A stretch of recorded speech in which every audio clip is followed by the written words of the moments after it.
तुला दिलेली दुसरी आणि शेवटची संधी. तुझा रस्ता अडवलाय कारण तुला विचार करायला वेळ मिळावा म्हणून. आता तू ठरव तुला काय करायचं. नंतर अफसोस करण्यात काही अर्थ नाही. सांभाळ स्वतःला अनंता. शिव शंकर नमामि शंकर. शिव शंकर शंभो.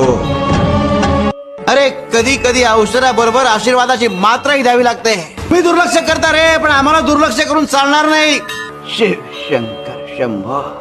अरे किती गृहीत धराल आम्हाला. अरे मांजराला वाटतं की मांजर डोळे मिटून दूध पितंय, त्याला कोणी बघत नाही, पण आम्ही पाहत असतो. अरे आम्ही तुमच्या सत्कर्माची दखल घेतो आणि तुमच्या दुष्कर्मांचा आणि पापांचा हिशोबही ठेवतो. शिव शंकर शंभो.